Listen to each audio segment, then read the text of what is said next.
episode 179 of the On the Runs podcast. What a week it's been already. We dropped part 1 of the Millennium Running John Mortimer podcast episode the other day.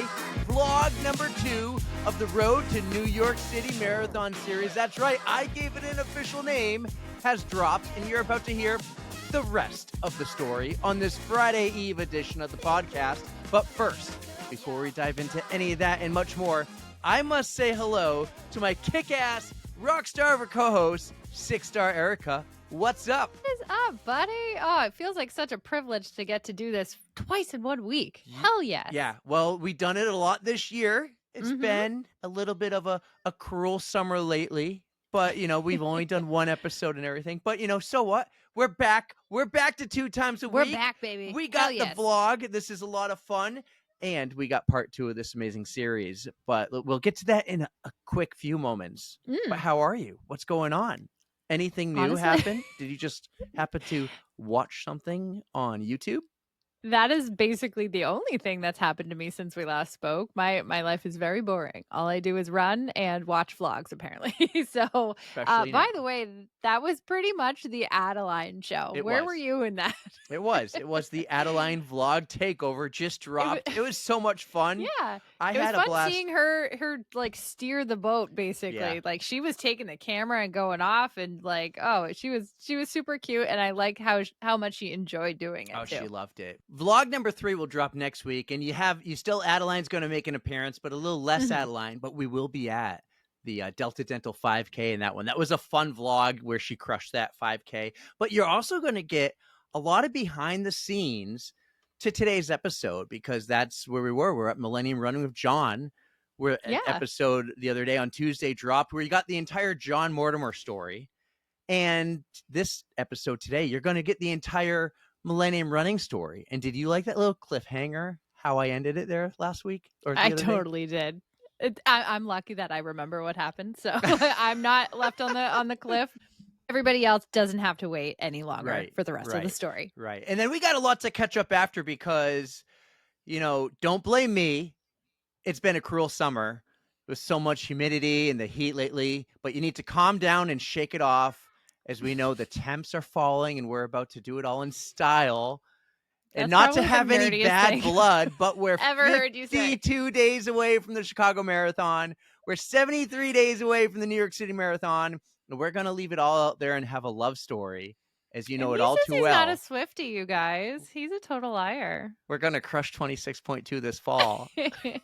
You are a Swiftie. I don't know what you're talking about. I don't know what you're talking about. Yeah. Hey, guys. We got a lot to catch up on in the outro, but this episode it was great. I can't wait. Remember, we're going to be at the NH 10 miler on Saturday, podcasting live from the race. Definitely after, maybe before too. It's going to be a lot of fun. This whole experience with Millennium has been a lot of fun. Thank you again to John and the entire staff and everybody at Millennium for helping out and making this happen. But you guys got to hear the rest of the story. You guys are definitely going to enjoy this one. So without further ado, please enjoy the rest of the Millennium Running story here on the On the Runs podcast. Well, something else that's amazing and something I've always loved to say this term is I love to pump the tires, and I want to pump the tires for Millennium. We've been talking forever and we haven't really broken the ice. We like to, like I said, go in the DeLorean and go back in time. I'm not doing it this time. I feel like I have to. To December 31st, 1999. Because I know Millennium was founded around 2014, but really 2011. 2011. 2011, yeah. It's been 14 years Been 14 years, yeah. Uh-huh. But really the story goes back to the Millennium. It does. Yeah, the Millennium for all the how old are you? You weren't even, you're not allowed to ask that, sorry. Didn't say. You weren't even born then. I was. No, yeah, barely. She was in diapers. 99, I was 13. 13, okay. So I was not running, though. I was definitely not running at that point. So if you go back to 1999, right, the turn of Millennium, computers weren't supposed to go past 1999. Banks like were going to go wild. Y2K was like the world's going to shut down. Well, going back to Matt Downen, my high school buddy, we had spent with our friends and high school friends and college friends. We like always came back to Boston over the holidays. went in the city and, tried to pick up chicks. And New Year's Eve was always like the fun thing to do, and always struck out. And not going to lie, I did the same. Yeah, right. That's sort of like what you did. But and then Y2K. I'm not going to tell you my record, though. Golly. Then Y2K happened, and we're like, well, we're not going to Boston this year because if the world shuts down, we don't want to get stuck. The T's not going to run back. Yada yada yada. Yeah. And so this was Thanksgiving that year, and we're hanging out before Thanksgiving. So what are you doing for New Year's? And we had decided to just basically have a party in New Hampshire with all our friends. And Matt went to Wisconsin. He ran track at Wisconsin. So he had all his Wisconsin buddies come. I had all my Michigan buddies come.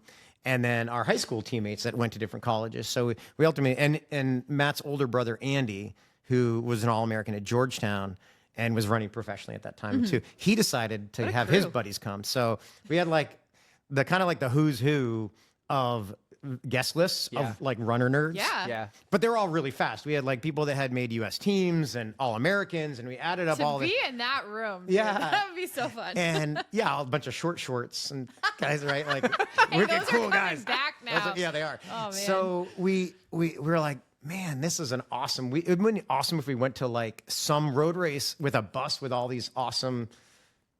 Athletes. Show up unannounced. Yeah, just ringers, but just something stupid. Some local guys won it for the last 14 years in a row, and then you guys are going to go. That is so... all these college All-Americans show up, and you're like, fuck. Sorry. Yeah, you can say. And so that's how it kind of came to be that we wanted to do a race because of the party. The only race that existed at the time, and I think it still happens, the Hangover Classic. I think in Salisbury, right? There's one in Lowell too. Oh, that's first run. Yeah, I don't think that exists, but there's a Salisbury Classic. It's been on for 40 years. Classic. But there's Hangover Classic in Salisbury, and there was nothing about New Year's Day. Our party was New Year's Eve. We didn't want a New Year's Day. Who knew we were going to be alive? Forget wicked headache. By the way, if the world was any Y2K, we were going out hard. So nothing about New Year's Day was appetizing. So we just said, how hard could it be to produce our own road race? Let's do that. So we said we're going to do our own 5K. And then we looked at who was coming, and we had these amazing milers, people that ran the Olympic trials and finalists that ran the mile, all these sub 4 minute miler guys that sub 4 is a big deal for the mile. And we did the guest list. We looked at it. We're like, well, why don't we just do a mile? Just do a road mile.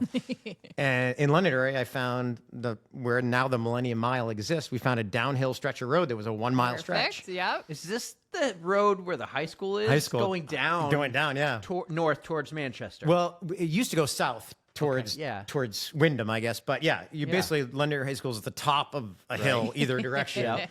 And so we had done some research, and that's where my buddy Jamie Staten was involved in stuff, talking to him about sports stuff. We realized there had never been a sub 4 minute mile ever run in the state of New Hampshire. No way. At the time. Yeah. Back there. And so WMUR got involved in it. The Union Leader newspaper got involved. We kind of gave them who are the bios of these people. We're guaranteeing there's going to be a sub 4. So WMUR brought their TV camera to put in the pickup truck. This it was great. But it was literally just, we had, then we put out I think we built a website and called it the Millennium Mile. Again, 1999. And this is all from Thanksgiving to New Year's. So it was all of 6 weeks. Yeah. 5 weeks of actual. Not bad. And the entry fee, you had to mail in a $5 check to my parents' house. and handwritten. There was no online registration for this in 1999 at all. It was literally. And so I'm back from Christmas and I'm going through checks and I was written out to the Millennium Mile. Who was written out to. I'm like, we got to open a bank account or something. How do we do How do we even do this? Yeah. This is where I was a college senior. I'm this is so stupid. I don't know how to do this. And ultimately, we had 121 registrants. That's really good for a premier race, for a road an mile. Inaugural one. Yeah. And ultimately, that's so funny. My wife called me. She's like, are you done yet? No, we just broke the ice with Millennium. We should get her on. I should call her. We should get her on. Actually, no one's wearing headphones. I could get her on. Oh, we should. We wouldn't hear it. Oh, We she could would get love. him. She We could would. get him She would headphones. love it, but she would hate it at the same time. Oh, we'll do something another time. yeah, Something yeah. another She's time. well. You need to interview her because she makes magic happen. We're gonna do it, at but Millennium and in my life. yeah, but I want to do it right Aw, here. aw. Yeah. That was sweet. And in my life, yeah. John's doing a little heart symbol. The heart I love symbol. It, I love it. I did love it her. wrong. I love her. Yeah. Are you supposed to do something like that now? I don't know. I the don't kids, the kids are doing it different, and I don't know how to do it anymore. don't This know. is the way. I know it This was is like the way, West camera. Side or something like that. Crips. And Yeah. Bloods and- But 121 Yeah, and we had participants. Where'd they come from? I mean, they were all our college buddies, and I mean, from Delaware to California, they all flew in for the party. Awesome. And so we made enough money to buy 2 kegs. Yes. We donated like $500 or something to the soup kitchen Oh, awesome. that year, and we gave all the extra food. We got it all donated. We had a whole bunch of sponsors, and we just made some phone calls, and it happened. Yeah. And I think, God, I forget how many guys broke 4 minutes. I think there was like 8 or 9 guys broke Wow. 4 minutes. Okay. And the news interviewed everybody, Uh-huh. and it was great. And we gave out awards, and then we had this awesome party. And then we woke up the next morning groggy, and the world still kept spinning. So that was it. There was the Millennium Mile in 1999. That was it. What was your time? I think I ran 357. I think I ran 357. I was like, he had to be sub 4, but he's being humble right now. Yeah. I think 352 was the winning time. Wow. Scott Anderson's 353, maybe. Scott Anderson Incredible. from Washington D.C. at the time. That's where he was living. So And that must have been one epic party. it was a great, yeah, it was a great party. We had a great time, enjoyed it, but it was done. And fast forward 11 months later, I was at the Greater Dairy Turkey Trot, and members of the running community were like, "Oh man, I heard about your mile. I saw it on TV. I can't wait to run it." And Thinking it was going to happen again. yeah, and it was literally that was the only reason why we did it, because of Y2K, and Yeah. we were convinced that morning that you should do this race. You should do this again. And we're like, well, we did it once. Like so we threw it together again. Now we only had 70 people sign up that year. Still, people broke 4 minutes, and it was fun. And then that following year, I had moved back to Boston. So once I moved back to Boston, I kind of took that on as, well, I'm here now. Why don't I just advertise a little bit more? And when I went to local races, I put flyers on people's, when you used to do that. I did Yeah. this. Yeah. We did that. I had one on my car this weekend. Did you really? Well, Oh my we gosh. did it with Stooley stickers, like at the cheap marathon or Yeah. something. Leaving, we put it on maybe 10 cars. Yeah. Yuki's was one of them. Okay. Yeah, Well, yeah. you're not gonna, that has more stickers on it. You won't know it's I know, missing. right? I don't know how long it took her to notice we put one on Yeah, there. I know, right? She's like, ooh, this poop emoji on my windshield Yeah, wiper. that's so weird. There's nothing worse than like starting to drive and then all of a sudden like you're like Something flapping. you try putting it on, try to grab it out the window because you don't want to stop. Yeah. You're like, oh Yeah. god. So, have you done the race every year since then? No, well, I did it. I was a participant and the race director for I think through maybe 2007 was the last year that I ran it, and I think I won it that year. And I'm like, I'm going Nice. out. I'm done. I'm not doing it anymore. Yeah. End on a high note. But we did that race for, and I say we, Matt, his older brother, Andy, were very formative in helping us do that every year.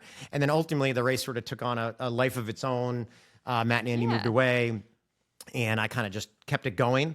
And it took on a greater more meaning for me personally because my parents, I mentioned, had passed away. Yes. So they were involved in the event, helping on race day, and we named a scholarship after them that we would give Oh, wow.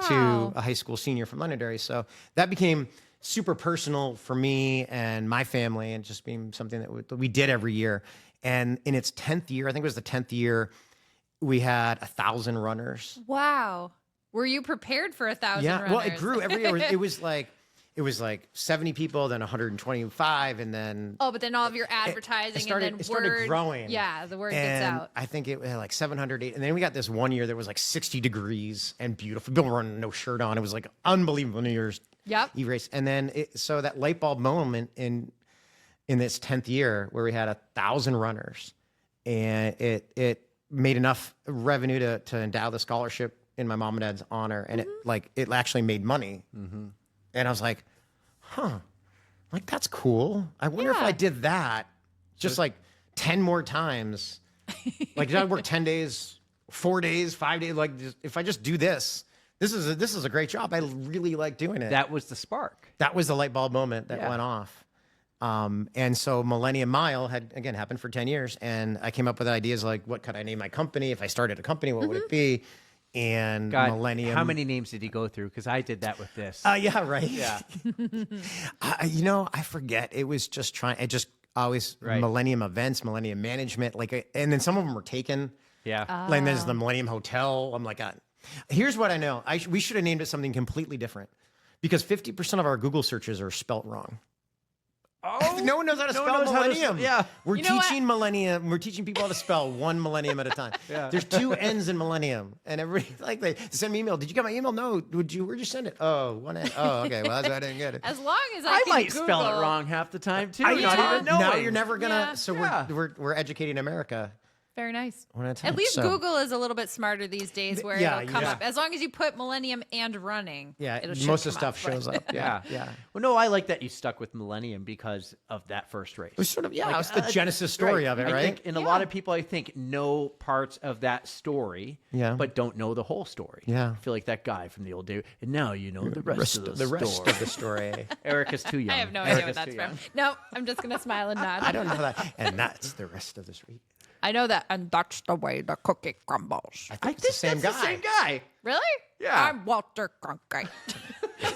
There's an what is You that do from? the voice better than me and Sean. That's oh my God, that's Jim Carrey. What movie was that from? Oh, no. Okay. Different movie. You're talking about when he's the news anchor dude. Yeah. Bruce Almighty. Bruce Almighty. Okay. Yeah. No, this is some Throwing old guy in some from, quotes for you, but there you that's go. what I know it We're from. totally off, though. And Like, that's I the remember way to- driving in the car with my dad hoping hockey practice and hearing the guy.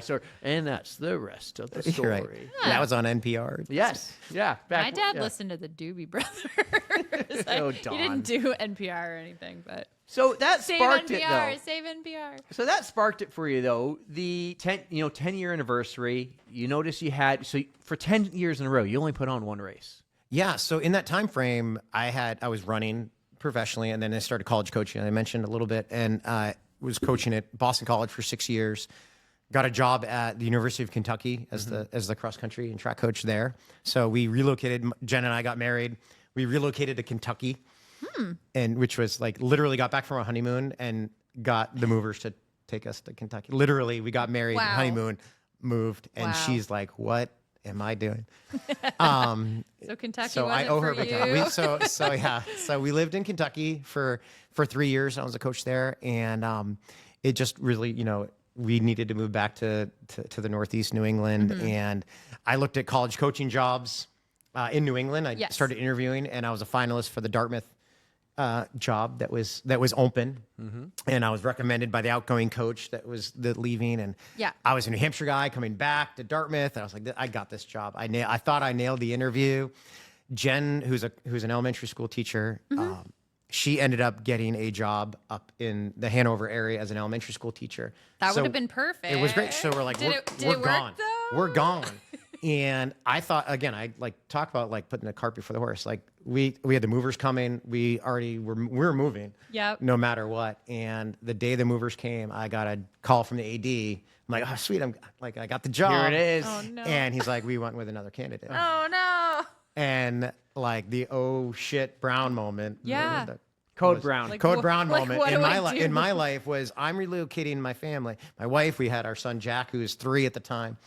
We literally were, holy cow! We're on now single income. I no longer have a job. Right. Holy cow! And that happened to be that year 10 where that light bulb moment went off earlier that year. Okay. And that was like, I think I can do this. Right. So I revisited that. What was that conversation like with Jen? You have no job, but you She's Oh my God! anything, do What did I something. marry this guy? And not only do I have no job, but I think I want to work for myself. And I'm going to imagine you had to invest some money in to get this thing going and get it kickstarted. Yeah, Right. yeah. She was very patient, and the most important thing in life is that you kind of stick together on stuff. But what was super important to us is she had a stable job that had teachers get paid far too little in life Absolutely. anyway. Yes. But it was manageable, and she's super smart, hardworking, and with that job had insurance for our young family, which was the most important thing Absolutely. for us. And her hard work and her landing that job allowed me to to try it. Right. And, I hit the ground running on it, and I worked hard. I worked from our house. We rented a house in Grantham, New Hampshire. I don't know if you've ever been there. Beautiful little community. Rented a house there for 9 months. And in that year, I put the whole instinctual stuff together, and I came up with 5 races that I wanted to create. So we had the Millennium Mile. Yeah. And I added 5 new events to that. What did you add? That year. So the first event we did after the Millennium Mile was the Shamrock Shuffle. Still exists today. Yes. So, Great event. I've done that quite a few times myself. Yep. And it's fun. Low bar to entry, which is really, 2 miles. Yeah. I So actually. wait, you're going 1 mile to 2 2 miles. miles, right? So what's the next one, a 5K? So funny enough, the next one, well, it wasn't yet a 5K. We went back to a mile. Oh. Because all those years of doing the Millennium Mile, it's always really cold. Yes. It's January. Yes. December 31st, right? So it's not warm. Right. I'm like, if we just did this race in the summertime, people would run so much faster. Right. But we picked Manchester to do it. And if you've ever been to Dairyfield Park, you look at it, where you see the fireworks from? Yeah. Down Bridge Street. Yeah. Oh, yes, Down yes. is And good. it was called the Manchester Mile. I know where this is. Yeah. So we did that for a number of years. And that was the first. So I did the Manchester Mile. And the winner of that, Brian Gagnon from Yukon, I think he ran 3:46 to win that the first year. Unreal. Yeah. It was Pure talent. like super fast. Like he's a super fast track. So That's awesome. Manchester Mile was the second one. Go back in time. And then we did the New Hampshire 10 miler. Yes. One of Coming my up, favorites. coming up. One of my favorites. And the only reason we used to run there in high school around the lake on the trails. I'm like, this is awesome. We should Yeah. do Lake Massabesic is beautiful. Yep. Love it. So the idea of a 10 miler, like there's not a lot of 10 milers. I Yeah. said we should do it. That's Yeah. Perfect distance. Yeah. Underserved distance, not a lot of them. Yeah. And if you're training for a half, you need a Right. 10 miler Their supported stepping race. stone. Stepping Yep. stone. Perfect. And then we partnered with the New Hampshire Fishercast. We did the Fishercast Thanksgiving Day 5K Uh-huh. and the Santa Claus Shuffle. I love how So they're all themed and fun. And I love all the themes, but the Santa Claus Shuffle was one of, I think, the first races that I've done with you because I was living in Manchester at the time. It was 2012 was when I first picked it up. Yeah. Me and So all of the my second girlfriends year, went. the second year. Yeah, we all went. We were like, we're going to be all cute and wear our Santa hats and Santa suits. And like, I just loved the fact that you would be in a sea of red running down Elm Street. Like, I remember it. And then... God, it's still so much fun. And that's your creativity mind from your That's a college creative mind. degree Putting it to work. Putting this and those to things think together. of these themed races, especially like, wouldn't it be cool to have a race and have everyone running down Manchester dressed as a Santa Claus? 3,000 Well, I mean, Santas we're not go the down first ones street. to ever do a Christmas themed or an Irish themed race. So it wasn't that, but there wasn't any in Manchester at the time. But there were also parades. So we partnered with the parades with each of the respective Irish parade and Christmas parade and said, I think we can add value to your parade by doing Getting more. people out there. Getting people out Yeah. there. The roads are already closed for your parade. We just need another that's half an even hour more ahead helpful. of it. There you so go. I didn't have to go like through all this stuff and went to the mayor in Manchester at the time. I had just made an appointment. Said, can I meet you? And I said, I'd love your support. Here's my idea for bringing some fun things to the city. And he's like, I love it. Yeah. You have my support. Like if anybody gives you a hard time in the city, just call me. Here's my number. And I'm like, dude, that's a good friend pretty to have. awesome. Yeah. It was Mayor Gatsis at the time. And all the mayors subsequent to that have been awesome.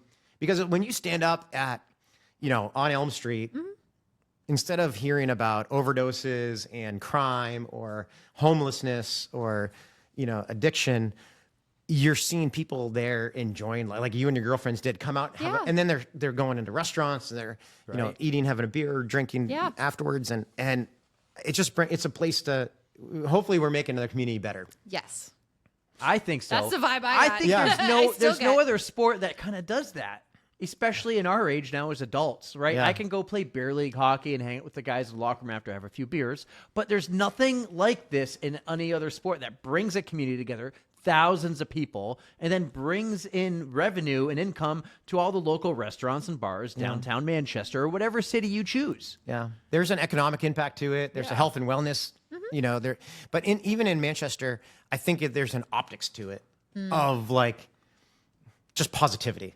Absolutely. And when we've had the mayors, the corporate 5K is going to come up. Mayor Ruiz is going to be up on stage, and thousands of people lining the street. Like, how is this not like a positive thing? It's on TV. You're not talking about crime and overdoses. And you're on live TV. Like WMUR puts this on TV live. I remember doing my first marathon, the Manchester Marathon, 2018. Yep. And I remember being up there in the line, and then they're going, "We're going live on WMUR right now." You're famous now. Yeah, I was no like, pressure, dude. It's like, yeah. And and that still happens today. And you have, public figures like a Jamie Staten, and you got a lot of team, a huge support team. But I think you had to build that team. And during that whole process, at one point, you're a one-man team, and then a two, and you had to have some moments of like a Code Brown moment. Oh, building this company. So many Code Brown moments on stuff like that are like super crazy stories. Well, the first of all was like creating a company, like going back to Millennium Mile, having a bank account. Right. Like I had to open a bank account and do all this stuff. And then I had a credit card that I was just, take a sponsor out to eat or do whatever, or pay for whatever, and then you're trying to hide it from Jen, probably. Yeah. No, it wasn't that big. I literally had a the old stereotypical shoebox full of receipts. Like I don't know what to do. Doing taxes later. I don't know what to do with. Like I don't know how to set up. You're learning on the fly. I didn't go to school. I went to school for architecture, creativity. Did not go to school for business. Did not go to school for account. Like I had zero life skill around that. Yeah, right. It was all, but instinctually. Had ideas and it kind of built itself. So we actually hired our next door neighbor who was a stay-at-home mom that worked in accounting at Dartmouth Hospital. Okay. And she was a stay-at-home mom, didn't do that anymore. And she's like, I can help you out with that. Awesome. And Bethany did a great job. And she was like, came over two days a week and just like helped our books. Yes. And that's one thing you don't want to let go because it's going to be so overwhelming. Quick, Was there any moment that Bethany said to you, "You can't do that. You don't have enough"? Yeah. I advise that you don't do it. Yeah, there was she just thought I was crazy. That's just the idea. We're going to do this. This is going to be great. But I worked a lot just trying to get it off the ground. Yeah. But the Code Brown moment that I had, the worst probably in the first year, was the Shamrock Shuffle, the very first year that we did it. Yeah. And I had bought a trailer. The metal barricades we still have today, they're 14 years old. They still work. Hey, yeah, they work great. Absolutely. They're kept inside all the time, so that's good. But it was me, myself, and I had hired two people that I know to help me. But I got there way earlier. I got there like 6 a.m. The race is until 2:00 in the afternoon. Oh. So I'm there. Oh, you were early. ready to I'm go. a one-man show, though. I'm literally the only one doing Right. it. And I'm setting up the tents and the bungee cords that we had for registration. And as I'm setting up the bungee cord, I'm stretching it, I feel it let go. And I look, and it like the D-ring broke. No. And the bungee cord was fully extended, and the thing came back, and I looked away at the last moment. It was almost like almost took your eye out. Almost like a Yeah. Butler Trump thing. All right. It hits me in the side of the head, right up here in the scalp. Yeah. And I'm like, it hurts so bad. It just hurts so bad. And then as I just go like this, and I go, and next thing you know, blood's rushing down my arm. Oh, no. I'm the only one there. Oh, no. There's no one else there. I'm the only one that knows anything about the race. I have all the stuff. And I'm thinking, oh my God, I got to go to the hospital and get stitches. So I couldn't do that. So it's bleeding pretty good. It's like a facial. So probably didn't need stitches, but it was just a flesh. Flesh wound. Tis but a flesh wound. Yeah. And so I walk into the hotel over by Veteran, it's now the DoubleTree, but what it used to be, Radisson. Yeah. And I walk in the Radisson in the front, and it's like, this is like 6 a.m. And the woman's like, "Oh my God, you've been shot."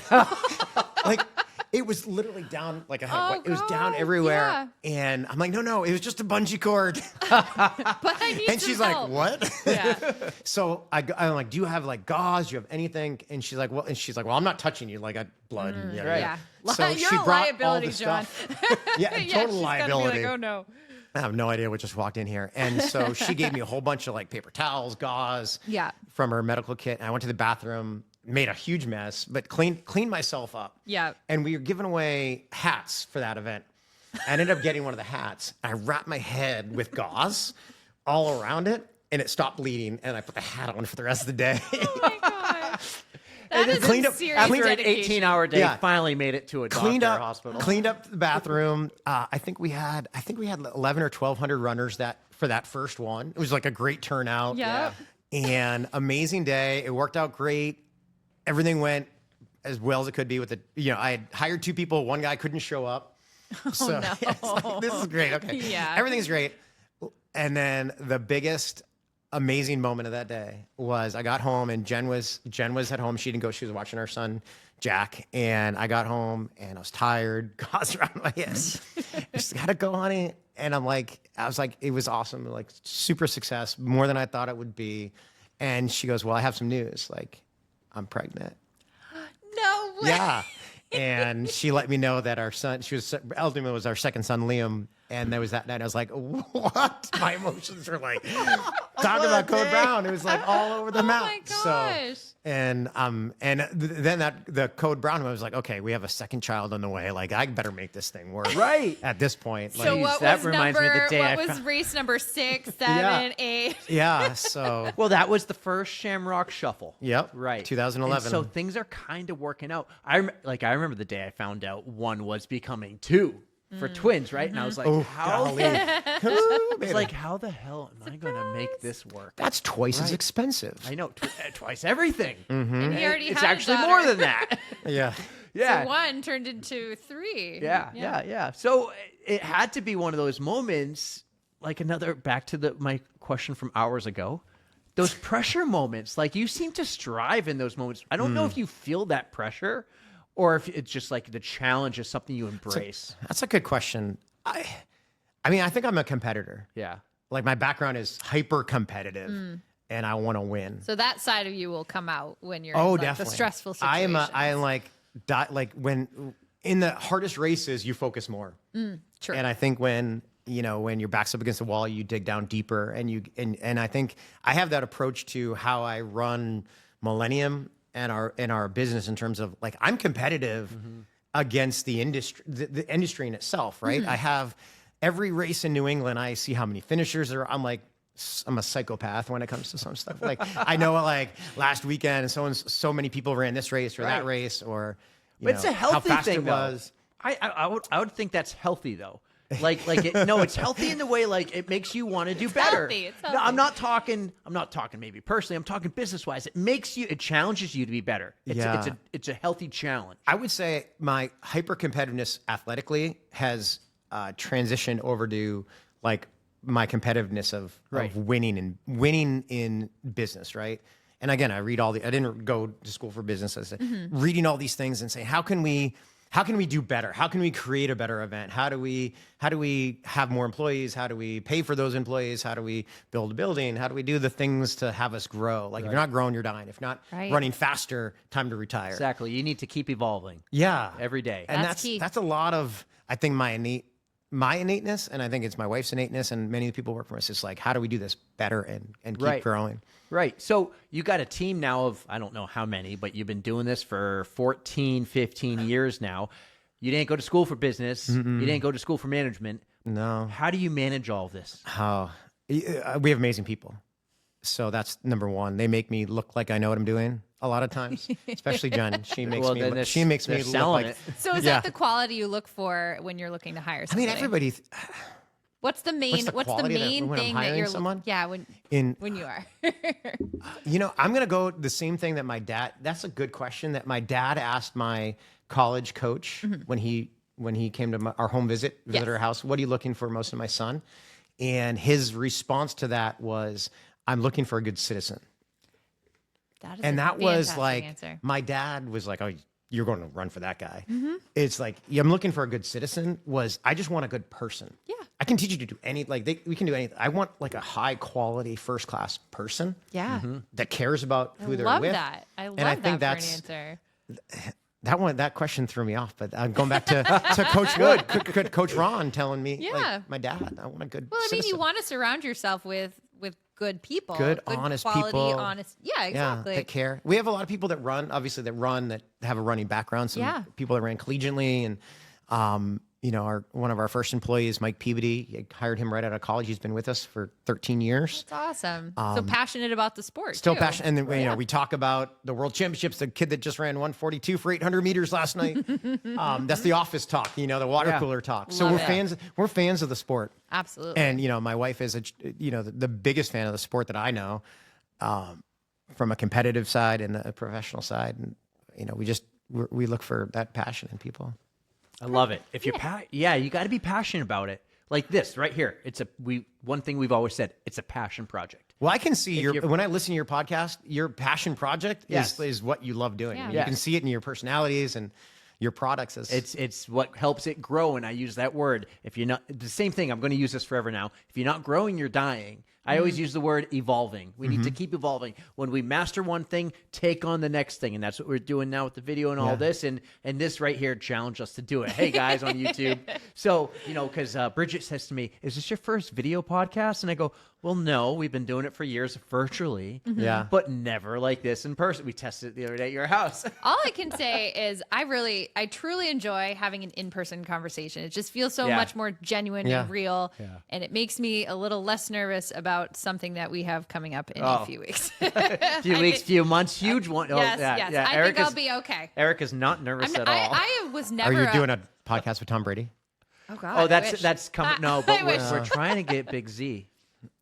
Do you know Zdeno Chara? Do you have a connection? We want him. Yeah. He's quite the runner now. He runs, he does. runs marathons. He runs a lot. Triathlons too. I was never a public speaker, but it's getting a little more natural. We'll see. So I think you do it well. I want to keep pumping the tires for Millennium here, but I want to really dive in. So we had Dave McGilvery. We got super lucky. Speaking about Erica stepping out of her boundary of comfort, right? Yeah. She saw Dave McGilvery one day might have been a Millennium race, and she's no, like, it was the 16 miler in Derry. Oh, Derry Prep. That's the one, the Boston Prep.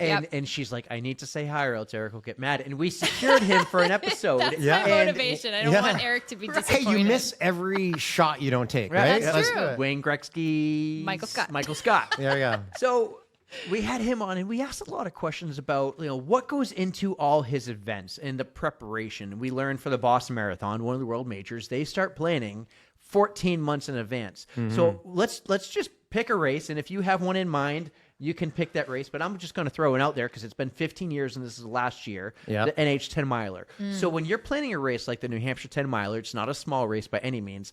When do you start planning this race? What's the first step you take for the next one? Good question. Immediately on race day that year, we're taking notes. I'm taking notes on my phone, and our staff is doing the same thing. What's working right now? What's not working right now? In the moment, I identified X, Y, and Z out on the course for next year, change X, Y, and Z. Yeah. So I think that day that is happening, we're already looking to next year on a try to make it better format. So that's probably day one. And you guys do like a Monday morning quarterback type thing. You come back after the race. We come back on Monday morning, 10 o'clock in the conference room in the retail store, on the side of the retail store. Awesome. And the whole team that is the full-time employees, which is 10 of us right now. How cool is that? We sit down and we round table the whole thing, the good, bad, and the ugly, and all these quotes you have from reading stuff. But we're chasing perfection, knowing that we're going to land on excellence because it's impossible to get perfection, right? So I think Vince Lombardi said that one. So a race can't be perfect, can't go flawlessly. But if we're trying to, and we nitpick each other all the time because we're just trying to do a better job. And there's two different ways to look at it, but the end result is trying to get it to be perfect. Absolutely. And that's the fun part because the team, Cullen Madden, Mike Peabody, Connor Keeley, all our team that are part of our operations team, Bill Godfrey, they all care about the ultimate outcome.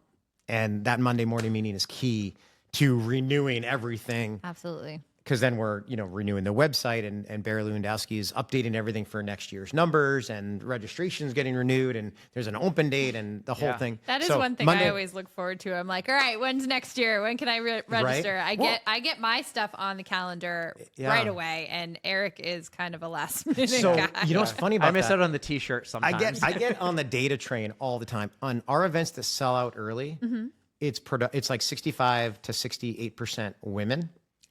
See, we like no, to you guys have your act together. You're planners, and you do it with friends. In the races that don't sell out early, the men register last minute to bring those numbers up because men are like, "What am I doing right now?" I gotta do. And they don't call their buddy like, "Hey, dude, you want to get dressed up and go for a run?" Like, it's just like not a thing that they didn't coordinate. They didn't coordinate. Like, let me check with my shuffle. girlfriends because a lot of our running has been in the sport has been. Again, upwards of 68% women. Women tend to want to do it with, I'm stereotyping probably, and probably shouldn't, but they tend to accurate. want to do it in smaller groups, where men tend to do it more as lone wolves, which is I get that. You know what? That's about our number. 68% women listeners to about 30. 2/3 women. I see that stuff. I look at that data. Yeah. So I watch what I say. I mean, you are pretty accurate because women are very social, or at least a majority, and we just like to have an event to something fun to do. So if it's a race, even better. Like I'll go hang out, and I won't go to the mall anymore, but then I'll go have fun. You have the expert runner, the ultra marathoner that is influencing the newbie to try it too. So there's a lot of that. Like, let's do this together. Oh, you can do it. You'll do the Shamrock. It's only 2 miles. There's and you get a snacks. beer. Yeah, the beers are always good. So now you got to race. And then you Monday morning quarterback the day after. What's the next step? When do you take the next step for a race? How many months in advance? You have multiple. So I don't know if you're always focusing on one race at a time. Yeah, a lot of overlapping timelines happen. We've evolved into that a little bit, and we try to improve. That's probably where a lot of our work comes in now, is evolving timelines together. Such that we're working on something, whether it be marketing or Instagram posts or Facebook telling people about this, like, hey, this, that, and other thing is happening, but tomorrow we have this happening. Right? So the corporate 5K is happening this Thursday in just a couple days, but we're doing the medal reveal for the Manchester City Marathon at the same time. Right? Like, how do we put those things together? And different timelines. Sarah Sheldon has mentioned working on graphics for something. A Clearwater Marathon in January. I have to get the medals made for this, because they don't just you can't wait for last minute on that. Oh, definitely, yeah. But Barry's working on the email that is going out tomorrow to all the registrants. So it's. You ever have an event where, like, the race day's coming up and the shirts don't sew up, or the medals aren't there? Yes.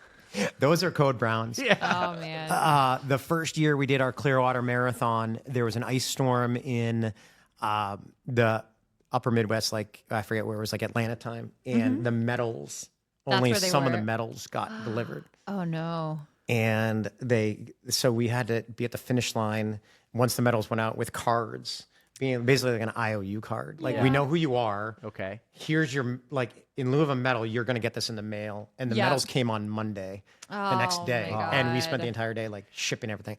But we got blasted on social media for, like, which didn't have a medal to finish line. That stinks, though, because that's something that was so out of your control. Totally. Or maybe we should have ordered the medals 2 weeks earlier, right? We're trying to get close. It's a learning lesson. Yeah. So there's some code browns on some of those, but some stuff is out of your control. Right. You can't control it all, but then you got to manage that backfire. Yeah. Right. I mean, that happened at Boston when they ran out of medals. Yeah. Tara didn't get a medal. Yeah. Wow. But they did. They made good on it. They made good at it. Yeah. But I think, just the you're always trying to do what is right by our employees. And, COVID was really hard for that, for us. Like, our whole business model was about getting, people together in masses. And all of a sudden it's like, no, you can't have. I have to give you guys so much props for what you did during COVID, because I ran so many of your races. I was jonesing to get out of the house, and the way that you did it safely in your time trial starts, and making sure everybody had like an arrival time and a parking time, and just the way you organized it was so well done. Talk about a team. I mean, our team worked really hard to reinvent like what the format looked like. It was beautiful. And that was Barry Lewandowski, our marketing director, calls it our Bubba Gump shrimp moment, going back to like when the hurricane hit and Lieutenant Dan was like, oh, and then they came back to port during the hurricane and all the shipping boats were gone. It's like we kind of felt like we were the only ship sailing at that point, because I don't think anybody else was really doing races. Yeah. And it was. Thank God you did. But talk about, you mentioned something about being intimate with ultras. And for me, COVID, the COVID, I think the 60 races we produced was some of the most fun I had in my position, because I got to give a fist bump to every, talk about it on the trail, right? But I got a fist bump to every single person on the red carpet. Good luck, have fun, because he started every 6 or 10 seconds, whatever it was. And I got to see people. Where if there's 2,000 people at a race, I don't, you don't get to do that. I love the way all the races started. One, you could kind of start with a friend if you figured it out and managed it. But I loved how you kind of got your moment. Your name would go on the board. Yeah. And whoever it was, whether it might have been Allie, because I know Allie did it once for me, they would say your name and then red carpet. Right. Yeah. It was kind of like your red carpet moment. Yeah. Like next up is Erica Hamill. We still get it during the Cheap Marathon. We've kept it for Cheap, and it's worked out really well. I think it. Cheap is like the 6th best marathon to qualify for Boston by percentage nationwide. Oh my gosh. Yeah. BQ's coming out of the race. I keep coming back. Yeah. I'm nowhere near a BQ. Dave qualified at Cheap Marathon last year or the year before. It's a great race. It's set up to be. That time trial start format is fun. It really lets you run without being impeded or in a pack. Oh, especially, the rail trails can get so crowded. Yeah, and it's but when you're one by one, it really works. Yeah, I remember lining up next to a guy because you'd line up 2 by 2 and we'd just look at each other, not knowing, we're just like, let's go. It was such a cool moment. This past year for Cheap, I was the only one. Like whoever was next to me never showed up. So I got a really good shout out from Jamie was doing the and it's always like I get to, and some people just DNF. That's the thing about if they register or DNS. If they register for $26, they're just like whatever, I'm not gonna do it. Right. That's true. Well, I got that right here. Like race day, weekend logistics, and weather. Oh god. Like let's talk about maybe bring up some of the worst weather moments and how do you guys manage those? So we've only had to cancel in 14 years of doing this and 22 years of 26 years of the Millennium Mile. We've only had to cancel outright one race.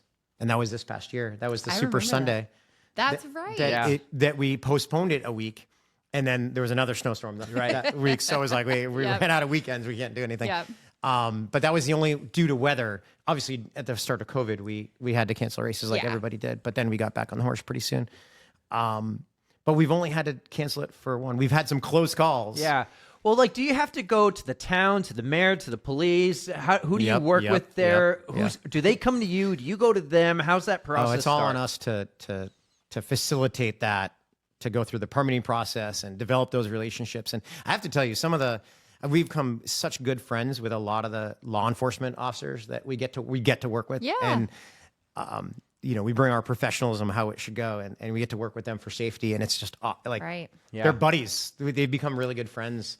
The lieutenants and sergeants and captains that we work with, that they've just become really good friends. We'll go get a beer after the race and celebrate together. So how do you approach them, and maybe how do you approach someone for the first time? Let's use the Fisher Cats for example. I got a really good idea. Yeah, because we get to run on the field or on the warning track. Yeah, exactly. But how do you approach someone in a business or a town when you have a really awesome idea to put on a race at their venue, in their town, on their street? Yeah, good question. I mean, it's got to be a win-win scenario, right? Yeah.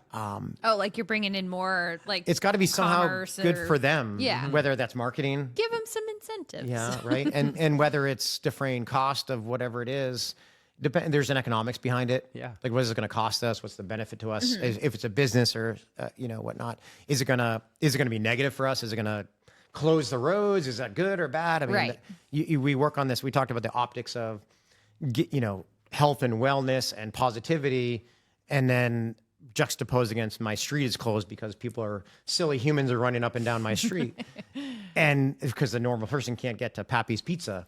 Right. Yeah. Right. So there's a yin and a yang with that, and that's some of where the part of our mission statement as a company is our philanthropic stuff, right? And like we always have to go back to that as well, because if we're not helping the community in multiple facets, and one of them is being charitable, that's super important to us. So yeah, I got that here. How do you choose which charities?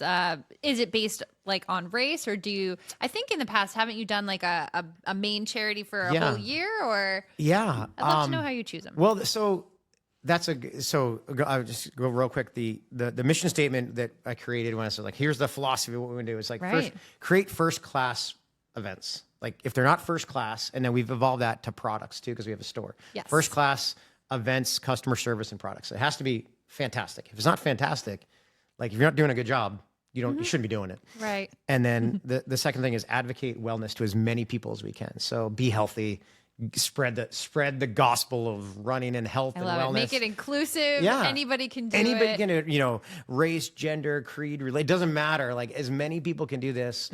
Let's do it. And then the last part is, if you do those two things well, you can definitely be charitable and give back to the community, to the least fortunate of our community. That's the best. And so we've made the philosophy of having it be super, super local. Good. All our charities are super local. Again, I mentioned my parents passed away of cancer. We're not going to cure cancer with the corporate 5K coming up this week, the Delta Elliott corporate 5K. That's not going to cure cancer. Got to get that sponsorship in. It's NASCAR training right there. NASCAR trainer there. Yeah. We're not going to cure it that way, but it benefits the Selinsky Center for Cancer Care, where both my parents were treated. Yeah. But like my mom got a wig free of charge when she lost all her hair. And what that did for her was like so empowering. Absolutely. So like, we're not going to cure it, but we can give a lot of wigs out. Yeah, you're enriching the lives of people who need help. Touching them in other ways. So absolutely. You've raised over $2 million for charity. Yeah, we're at $2.1 million. I would have never thought. Yeah, we have we'll give a, I got to look at this one. That's the applause. Okay, that's the applause button, okay? This gets some. That's the applause. When I first, going back to my history of being a competitive runner, I was never, charity was not something that a professional runner thinks about. A professional basketball player doesn't think about unless they're like super wealthy that they can. I feel like they're more like focused on trying to get sponsors. Yeah, it's revenue producing. More self-motivated, Self-motivated, yeah. And in our sport, charity and who you're running for is like, when you go see the Patriots play and you're sitting in your seat you paid $300 for and you paid $100 for the hot dog and the beer, you're not saying, I wonder where the money goes. Like, I wonder who benefits from that beer sales. But I'm definitely not anticipating that money's doing any good whatsoever. It's just going to making the rich a little bit richer. Right. No, 100%. I think the same We're paying way. for like really big salaries and really big entertainment. The entertainment value is super high. Yes. But you're not necessarily thinking about who benefits from this. Exactly. And you've never gone to a Celtics game and say, who benefits from my ticket sales? But when you run a race, you say, who benefits from this? It's a really weird juxtaposition of our industry in sport. It is true how it works like that. Like when you watch the Olympics, do you say, who benefits from the Olympics? No. NBC Sports, right? Yeah, right. But Snoop Dogg. It's all more corporate. Oh my God, he's like, yeah, right. Oh, wait, let's go. It's definitely it just feels very corporate, with that kind of stuff. Yeah. So that mission statement of giving back to local charities, I felt like was the why of the other stuff that we needed to do. And we wanted to double down on that. Each race has charity partners in some respects, whether it means charity partners are trying to raise $500 for their boosters club to get new uniforms. Oh, awesome. So we have a lot of, that's even a side like a lot of people don't see. Like they don't see that if your volunteers are helping out. So we don't have, with the exception of maybe a one-off volunteer that says, hey, I want to volunteer today. Every single person that's out there volunteering, they're volunteering on behalf of their charity. Oh, that's and awesome. the charity is getting a check from us. So That's every amazing. race we're giving out checks to different groups, whether the person helps you park when you get to the high school, they're waving you in. Yeah. They're doing it for a group and they're getting, the Ancient Order of Hibernians, old Irish guys in Manchester. They've raised, I think we've provided them close to $40,000 or $50,000, and they're helping with parking at all our events, or not all of them, but the ones that need it. Yeah. I see that right now with my daughter's sports teams. Yeah. We go and we volunteer our times to. They asked me the other day. I go, no, I'm going to be at the race, but go clean the grandstands at New Hampshire Motor Speedway. Yeah. And the Speedway donates a big check to Manchester East Cobras. Yeah. And Millennium's doing the same. Very similar to that aspect of it, but because we can't hire enough employees to man water stops. Right. Absolutely, yeah, that's too much. That's way and too it's much. just not feasible. But each one of those groups has their own fundraising component to it, and we'd like to say. I remember the Cub Scouts packed 127 in Auburn by the 10 miler. When their den mom said, can we do this? Her name is Amy Binda at the time. And she said, can we do this? We'll be your volunteer and do this. Yeah, we'll pay you guys to do that. They stopped selling all their popcorn soon thereafter because they raised like $30,000 or $40,000 over a couple of years to This is like the richest Cub Scout group ever. So it's a win-win scenario for them. And they got their volunteer hours. Yeah. The kids got accountability. So it's, But then there's bigger ones that have, peer-to-peer fundraising and true donations that come out of it. So to be a small business and a family business that we own and have, half a dozen or a dozen employees is to have $2.1 million or something that we've given to charities. And let's talk about this one other factor too, because you mentioned at a Celtics game or a Patriots, and I know very well because I've done multiple Ironmans. Like, they're a for-profit company, and I've paid a boatload of money to get 1 or 2 really great Ironman photos of me. Yeah. Every Millennium race gets free photos. Yeah. Like, so you're not those people. You are a company for profit. Like, everyone needs to make a dollar. But at the same time, support your family. You are like, you're doing this and doing that, and you're giving back to the runners here with photos. Like, everyone, I scanned through so many photos looking for one. I couldn't find it yesterday. Shout out to Zach, who is amazing. Zach Courier takes some great photos. Oh, Makes us look good while running. He does a great job. He captures things. I mean, that putting imagery behind it is amazing. And those moments are. I mean, there's sometimes where it's pouring rain, and Zach, and we have a photog team of about 6 photogs that they can't always make every race, but they're out in the course. They're at the finish line, at the start line. Zach he does all the promo, so he's out on his bike, and how about this? We did the Boston's Run to Remember the first year, and he was out in Boston on his bike, all over the city, doing promo shots, trying to get those aerials on the bridge and close-ups of people. And he's in Boston Common, and he put his bike down real quick, was taking pictures. Someone stole his bike. What? In the middle of the city. Oh, no. Right? And he gets back to the finish line, walks back. And at the end of the day, I'm like, Zach, man, it was perfect. I'm like, those photos were awesome. He's like, man, they were, I'm sure they are. But right now, like, I don't have a bike. It got stolen. Unbelievable. I'm like, what? So our running club, Millennium Running Club, Dave Belleville, put a GoFundMe page up on our club and raised thousands of dollars, and they bought him a new bike within like a day. Way to go, Dave. Yeah. And it was awesome. Dave won't come on the podcast, by the way. Can you help me convince him? Sure. Well, Dave is one of our. He's taken on photography as a hobby, and he is one of our photographers. He's amazing. Who also takes amazing pictures. He takes amazing photos of me. I'm going to run with him on Wednesday. Like, he takes the best photos on just the little runs we do together. Yeah, he's pretty awesome. He's the best. We have so many talented people. What was that like motivation, or what was the reason behind free photos? Free photos. Well, there's these services that exist: Marathon Photo, Champion. I forget all. So much money. Capstone Photo.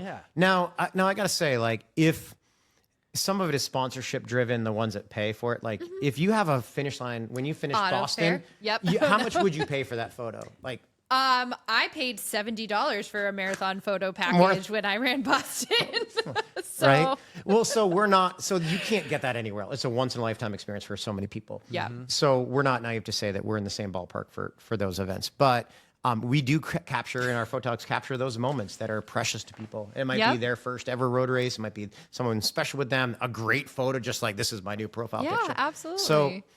So, my philosophy was that we wanted to have a first-class product. And initially, when we first did it, we had a service that we had to pay for. I'm like, this is stupid. It's got watermarks all over them. Like, it just doesn't work. So selfishly, I wanted to provide a better product for our customers.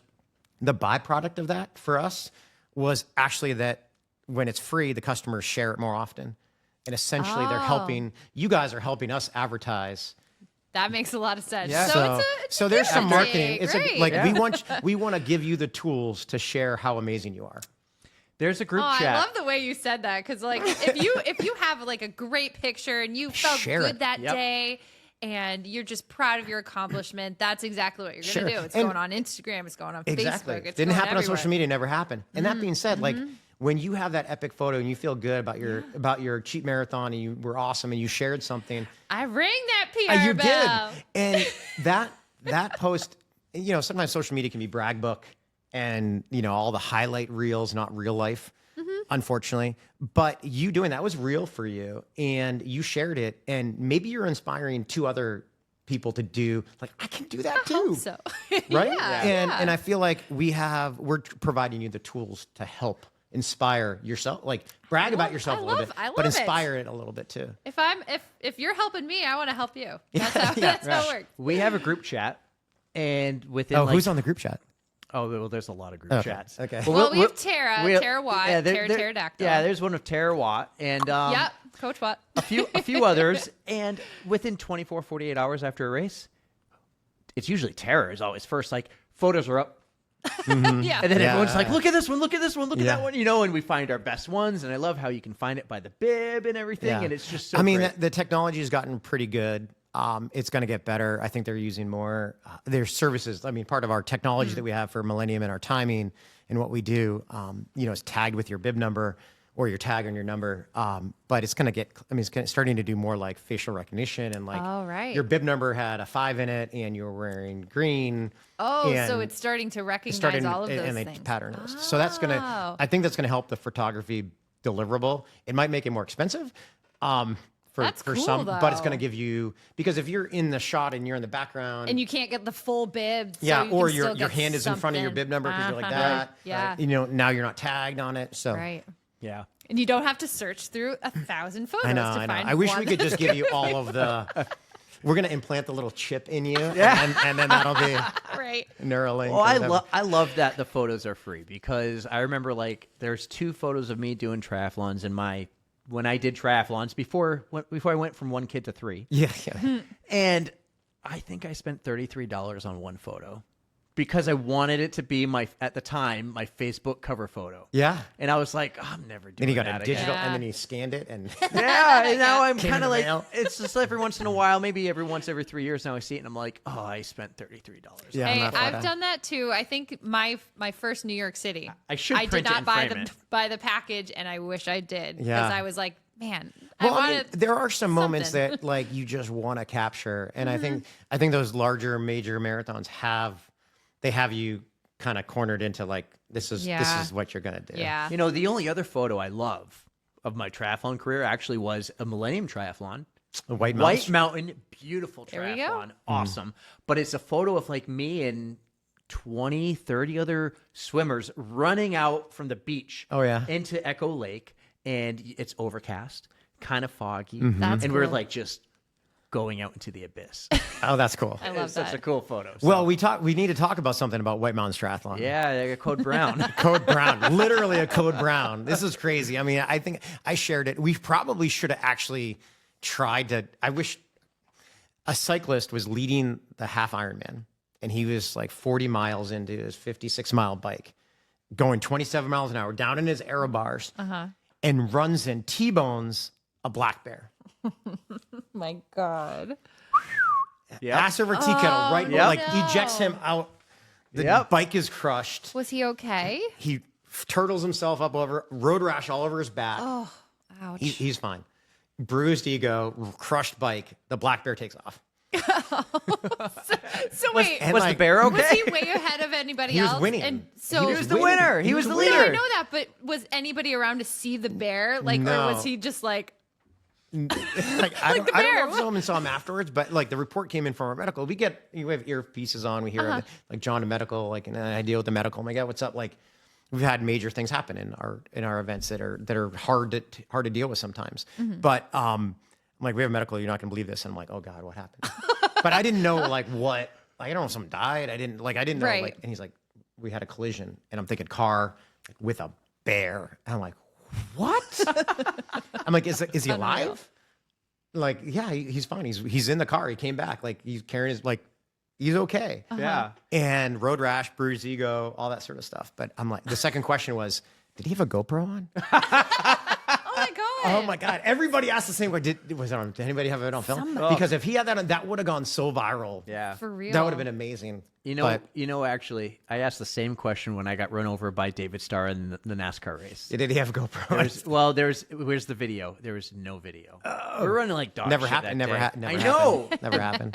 The X-rays are there, but the He only video- has the scars and yeah. But no, that's a great second question. But what I actually want to know is, how did you manage that? We're talking the aftermath here. People are going to ask questions and everything, or do they? Like No, when that happens? That one, I mean, that one was sort of scuttlebutt. Like, did you hear someone hit a bear? It's the White Mountains Triathlon. You saw. I mean, you do see animals up there sometimes, but it was just more scuttlebutt around them. Yeah. And then everybody asked, "Do you get on a video?" But the guy was super nice. We gave him a free entry to next year's race called Bear 2020. Here's your code. Someone's going to use that now. I think I said there. He'll change it. I got to do a triathlon again. That one might be mine now. My gosh. Yeah, I know. Free entry. I don't know how I got it. It was amazing. Poor guy.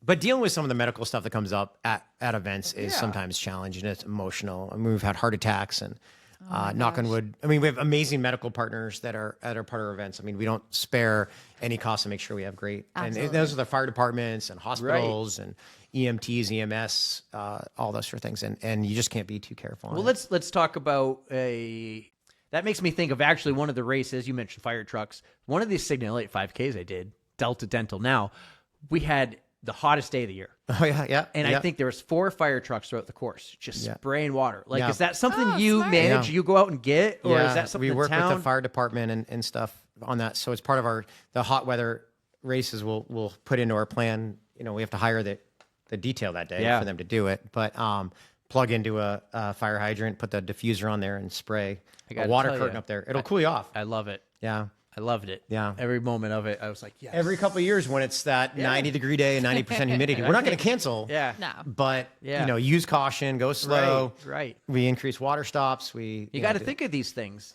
because, you're liable in a way, right? I mean, we're responsible for a lot of, Andy Shackett calls it people miles. Right.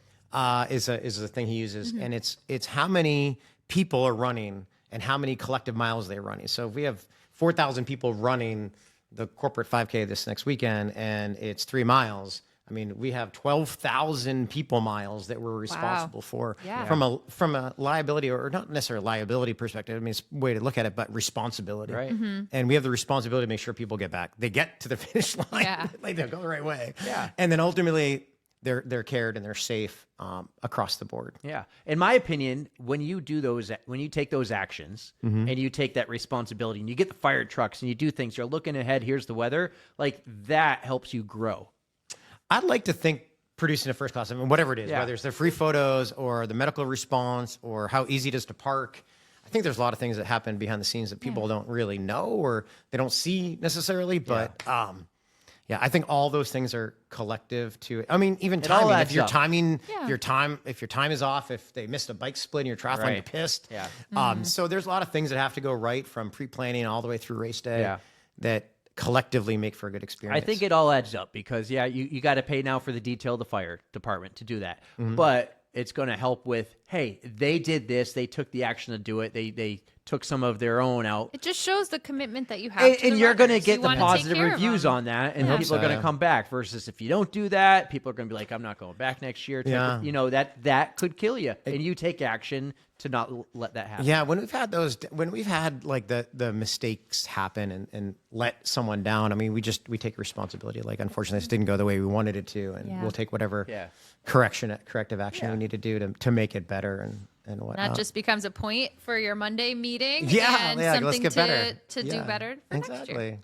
Is this our excellent longest stuff. podcast you've ever done? Yes. Oh my God.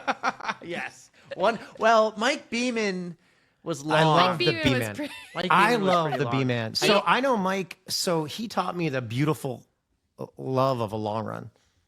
So I was a high school junior and senior when I met Mike, and he owned a store called Total Sports in Londonderry. Yes, we were trying to remember what it was. Yeah, Total Sports, and I knew him because I would buy his shoes from him, and when my dad was laid off when I was in high school, he gave me a free pair of cleats or spikes to wear. I mean, like, just the nicest guy. But we just go and sit in the stool and just talk. Yeah. You didn't have to buy anything. It was like community. Oh, and he is a wealth of stories. Oh my God! And now he's like, so we aspired when we had this store and we built the store is to make it be a place for community to come in and shop and talk and tell stories. And why are you here? Who are you? You're not just buying a pair of shoes. You're telling us a story. You have a reason why you're buying these shoes. Exactly. Like, what are your goals? Yeah. What are you working and towards? that's pretty cool. And so Mike's an inspiration for me. But he's like TikTok famous now. Oh my God. Well, I like to say he got the on the runs bump. Rep the steps. Yeah. Let's go. Let's go. Yeah. I'm not doing it right. Tara can do it better. I like to say he got the on the runs bump because he was our 21st episode. Erica cracked a beer on that one, and it was so long we made it into a 2-episode part. It was episode 21 and 22, and we're approaching lots to talk about. Yeah, we're approaching Mike's awesome. I went on so many long runs with him in high school. He taught me how to run over 10 miles and more. It was awesome. There you go. Yeah, he was a great storyteller. He just, one of the other podcasts we produce now, he just went on that one, the LEG show. So I mean, he's like, what, awesome. 53 marathon? I mean, how? Oh, Boston's 48. 48. 2 more years for right? 50. God. Yeah, 2 more years for 50. So we just saw him at the Goffstown Gallop Yeah. a month ago. Well, yeah. John, you've been so incredible right now with your time. It's not over yet. We got a couple big questions, but I want to finish. I'm saving the store. I'm saving the talk about the store for Jennifer. Okay. All right, because I know she's the mastermind behind this. Maybe not the architecture part. Maybe she was, but I know that's your background. I want to talk last about Millennium, about the community you've built. You have the Millennium Running Club, and I still call it today the best $40 I ever spent on a babysitter was when I paid a babysitter so I could go to your jacket party and meet you face to face. So you do so many cool events outside of just a run. Like you got the club where if you're going to go and do 3 races or get this many miles, you get the ultra jacket or you get this jacket, that jacket, and then you have a big jacket party. You've built a community throughout, not just, you don't have to be a Millennium Running Club member to be a part of this, but you built this community here in the greater state or the general area. Like you go to Florida now for races. Yeah. Let's talk a little bit about the community you've built and the people in it, because we know a lot of them. The guy Mark I ran into the other day, Tara Watt's been part of your Millennium Running Club for 5 years now. Tell us a little bit about the Millennium Running Club. I know that was a mouthful. Yeah. So Millennium Running Club started as the Millennium Running Social Club. We started it. So I had the idea, Shamrock Shuffle, 2011. Yep. We're going way back machine, not quite the DeLorean, but close. 2011, Shamrock Shuffle was going to happen for first year, and you get a free beer when you're done. Complimentary beer. It's not free. We pay for it. Yes. You get a beer ticket. America knows that very well. Redeemable. Sorry. Yeah. People don't know it's free is not free. Redeemable, one of the 3 Irish pubs in Manchester after the race. So to a lead up to it, I said, well, why don't we just do a training run each Thursday prior to the race in March? And so I got the Shaskeen, the Murphys, and Strange Brew to all do a so Awesome. I said, well, I think Harpoon Brewery was I got them to sponsor it. I basically said, I want to give out a complimentary beer and a T-shirt for anybody who comes to all 3. So I called it it was, I forget what we called it the first year. It was Millennium Running Social Club. No, it wasn't. No, it was after that. So we did that sorry, I'm confusing myself. It's been a long time. So we did those each week. I think we did a Facebook post. We had like 12 people, then we had like 16 people, then we had like 22 people show up. And they had so much fun. Everybody's drinking beers after the run at Shaskeen, the last one. And they're like, you need to keep on doing this, John. You have another race. We should do this for the next race too. Why so not? I'm like, that's a good idea. Yeah, keep it going. Like 3 beers into it. That's a really good idea. Okay. That's where the best all the ideas best ideas happen at the Shaskeen. Yeah. 3 harpoons, and you're like, We golly. stirring any Jaeger bombs. So No, you gotta stay away from that. So ultimately, we did it for the next couple of races that we mentioned, the Manchester Mile. 3 weeks before we did it again, and then turning into the next year, then we created the Millennium Running Social Club, and then it was every Thursday. And then it was probably bad for me because every Thursday I was going out to the bars, which was like with a kid at home and one on the way. My wife was like, "What are you doing?" But it kind of took on a life of its own, and I think we were at the Wild Rover one time, and we pulled up to go to the run, and we had like 150 people at the bar. Wow. Overwhelmed. Like the police department brought the crews. They're like, "Do you have a permit for this?" I'm like, "No, it's just a people meeting up together." Well, running club things are sort of super vogue in cities right now. They're very cool. They're like all over social media. Yeah. I think we were like one of the earlier social running clubs that existed see. back in 2011, 12 is kind of the heyday of it. And then when we opened our retail store, and Jen we moved down here, opened our retail store. Jen got really involved in the running club side of it, and it became more a running club because we had more to offer then. It wasn't just the races and a pub run. It was we have the store, we have nutrition, we have just a lot more to it. And Jen, being a hyper competitive former All-American runner herself, has a lot to give, and she coaches. So she brought a lot more content. And now we still do pub runs once a month, but more people come to our Tuesday track workouts than ever came to pub runs. Oh, wow. Our track workouts are just 100 mean, people every Tuesday night. if I'm going to do like a speed workout or something, I'd rather do it with a lot of people. So, because misery loves company. They do. But they're doing, I mean, and I do them every once in a while when it fits in my schedule because, we're all over the map on stuff. Yeah. But she coaches, but, maybe 75, 100 people out there. And afterwards, they're on the track or on the hill doing 20 minutes of core exercises after the work. I mean, the content is super high. So we have this amazing group of people in our running club that are just the best part of our community. And we run to a sort of social thing and give them like, why do you like this? Why do you do? And I guarantee you, if we asked every person what's the best thing about it, they're going to say the people. Yeah. Mm-hmm. They're going to say the people. So relationships matter. Right. We've had people get married because of meet their future spouse. Oh. We've had people get divorced because they met their future spouse. So all of those things and more. We have 2 staff members that one got engaged at one of our, oh, no way. It's been really cool to see a part of it. And even our employee base comes from that. So they're awesome. I love what you built. I love seeing when people build these things, and especially locally. It's so cool to see. And I have so many questions I could ask you. We can do this again sometime. I will go out there and say this is officially the longest. Oh, no. We are at. It's not a bad thing, John. From the moment what Jen's going to say, she's like, you just won't shut up. Really. It's me. It's me. I promise you, it's me. Jen, it's my fault. It's my fault. John's been looking at his watch the whole time, Jen, and saying, "Yo, I got to wrap this up." No, I'm kidding. But you've been so gracious with your time. Final 2 questions. We promise. I'm going to let Erica go first. Mine's pretty easy. So, John, we have a Spotify playlist, and we like to invite our guests to add something to it.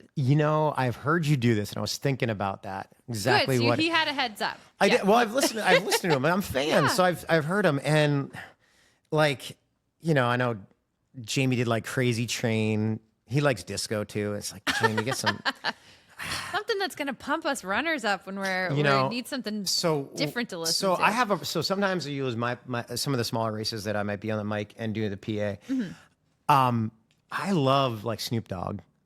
I love Snoop Dogg. Yeah, right. I do. You mentioned him before. The Olympics, hell yeah. I know, right? And unfortunately, my explicit filter is not always off. So I was at the pool at the kids' triathlon. My son was there, and he's like, "Dad, you need to change this music." Oh no! These are little kids here. Oh gosh. So I'm gonna say anything from Death Row Records. Let's go. All right, I will scan. If you have nothing off the top of your head, I'm going to have my homework to do. Yeah. Hey, she's good at that. She's very good at that. All right, here's my question. I change mine up every year. This year's question is, okay. I don't know. I don't think I know this one. On the runs, as hosting this imaginary, maybe we'll really do it. Maybe you can help me. But this huge pasta dinner.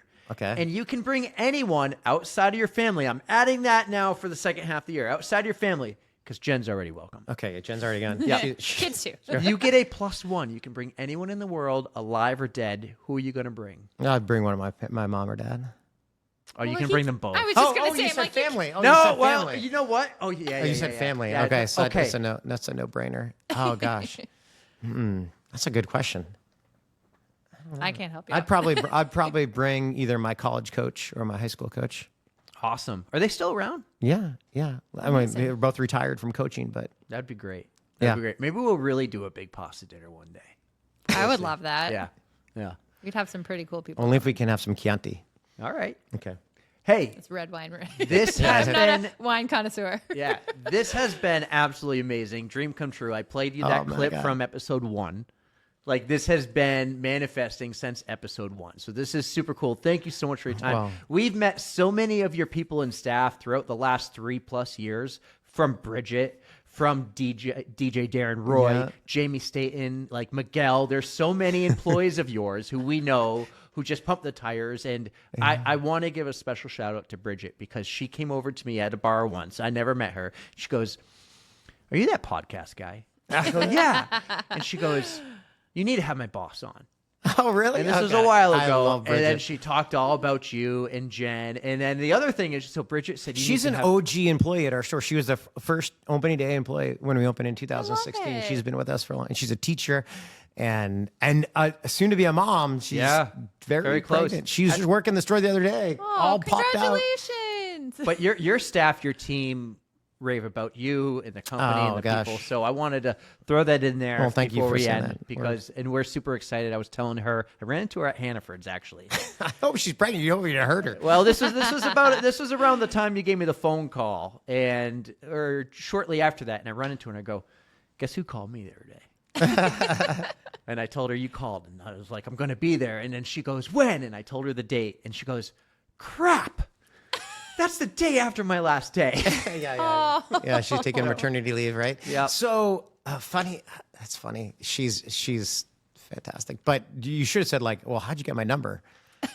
Oh, how do you get my number? Yeah. So I know everything. Like you signed up for our races. I know where you live. I know your social security number. I'm going to stalk you. I'll tell you this story. There's some stories. All right. So you're like, who's this? We're going to start registering under fake names. Yeah. Just kidding. It can be used for good too. So back to the best $40 I ever spent. I get your name. I get your email from Tara after that, or from somebody. I think it was Tara, and I shoot you an email, and then we fired back once or twice. And I'm on an airplane flying home, and I got Wi-Fi, and I'm emailing like 10 emails, and one of them was to you. And I get off the airplane, I walk, I get in my truck, I'm driving home, and so you know how sometimes your phone will actually tell you who's calling you, like maybe it's AT&T or maybe it's like the electric company, and you don't know the number, but it'll say the name, like it might say Millennium Running. Yeah. Well, yours actually said John Mortimer. Oh, really? That's cool. I got to change. How did that happen? I don't know, but I'm driving, and then all of a sudden it says John Mortimer, and I was like... You pick up the phone. Spam call. If John calls you, you pick up likely. the phone. Spam likely. I pretended when I answered to be like, I don't know who's calling, but I took a moment before I hit the green button. Just breathe. Oh, that's funny. But that was cool. That was cool, and I know I can talk a lot, and you said you could too, but man, that was a cool phone call. Well, and that was the thing fun. about it, I mean, I think we were emailing, and I was like, I love in life relationships, and I just rather pick up the phone. Like we spend too much time on device email. Like talk to people. I don't know. Yeah, it was a great call. You're old school. It's a great call. Maybe. And we made this happen. This was great. Yeah. And you challenged us in a way. You didn't like actually challenge me, but when we proposed this concept in the store, it was like, okay, that's the next step for us. And so we got a tripod I bought in high school and a camera I bought for Disney World. I got the right cables. I got everything. I tested it out. Well, I think you guys do a great job. Like I said, I'm a big fan. I listen to a lot of the episodes. Appreciate it. We're a big fan of you and what you've built. Well, we can't do a great job without having great people that run the races. And thank you guys for spreading the love and this is great. Inspiring people. Yeah. Keep on moving. Let's go. Absolutely. This was great. Sorry, guys, for the super long episode. Might be a two-parter, but either that or we'll have quick tros. Come see us this weekend at the New Hampshire 10 miler because we'll be there. John will be there. The amazing staff will be there. And if it works out, we might be in the back of that church parking lot again doing a little live recording after like last I think we year. should put you right in the village, right in the registration area. We could put figure us right something at a out. table on stage. We'll be around after we run though because it's the last one and we're gonna party pace, right? We're gonna get a whole group together and just have a blast. We're gonna ring this thing in. It's great. It's a great event at a beautiful spot, and sad to see it go, but it's gonna be fun. So we'll see you guys there this weekend, and can't wait to see you. And I hopefully before then we'll have finally met Jamie in person at the 5K, but I can't wait to see you guys there. That's going to be a great race. Awesome. So John, thank you so much. This was awesome, guys. Thank you. John Mortimer on the On the Runs podcast. That was wicked awesome. Thank you. Well, there you have it, you guys. I hope you enjoyed John's entire Millennium Running story with him and his history, his running history, and how Millennium started and how he came about creating all of these wonderful races that we get to be a part of nowadays. I don't even think it's like the entire story. Like as I said, we haven't even scratched the surface. Right, I swear. Right. Or as I said yesterday with someone else, pick the scab. We've barely dove into the business part. We failed to mention they've raised over $2 million for charity. There's so much more we could have talked. We could have recorded all night past midnight, but oh, I'm sure you would have lost your streak. I would have been doing laps inside the Millennium store while you guys. You could have done it. Keep They have going a on without me. treadmill I'll there. just carry my. Oh my God, they did have a treadmill. Yeah. I messed up. I should have just done my mile in the store. So I was there. Well, let's just talk after recording, even before. Like, this has been so much fun recording this with John, making it all happen. It's been a couple months in the making, actually, because I said, you know what, John, I want to do this in person and I need to get it on video. And I don't want to do it the crappy way we did the Christmas episode last year. I wanted a real camera. Crappy way. Right. So I figured things out and we said, we'll kick off yeah. the second half of the summer when we come back from our break with you. And it was so much fun. Practice setting up, making sure you had the right thing going on, the right cable here and there, doing trial and errors. And then when we showed up and he was so welcoming, not only that, but after he gave us, you'll see it in the vlog, he gave us this whole behind the scenes tour. You and I are actually the first people to set eyes on the New Hampshire 10-miler medal. That is true. That is so true. It was such a privilege to get to see that and know what we're working towards on Saturday when those hills are, well, crushing my spirit. I could at least say that for certain. Well, we're going to party pace, you said. No spirits will be crushed. We're going to party pace. Perfect. Yes. That is what I want. Yeah. I will be much happier if we're all in this together. Oh, it's going to be great. The weather looks amazing too. Yes. Oh. Yes. I'm glad it starts on the early side. I know it could be a little warm in the afternoon, but hey, if we're just hanging out and recording some guest appearances and to see who wants to talk to us, it can be as hot as it wants. And if you want to be the guest, you can come over to the table and sit down, say hi. We're going to have open mics for anyone who wants to come and say hi. I'm sure we'll talk to a few people we know, but I would love to meet people we don't know and haven't met. Like, this is going to be fun. This is kind of like, I don't know if this was in the picture when we started, but this came into the picture within the first, around episode 50, like, all right, long term, and it's happening. Yeah. And you guys are totally going to help me with my slight public speaking trepidancy. Is that the word I want? I have a little. It's going to be just like a real episode, though. Like, it's. Oh, I know. We like people to create an atmosphere where you feel like you're in the room. And that's why the conversation isn't like an interview where we're just asking the questions. We're sharing our personal stories too with the guests. We try not to do it too much. We try not to repeat like my Lake Placid story multiple times. Or you being run over by a NASCAR. Yeah. Well, you know, some people, they miss that. It goes right over the head. They go, wait, you worked in NASCAR? And I'm like, yeah, you know, we've talked about this before in the pod. Well, I joined maybe a couple episodes ago or earlier in the year.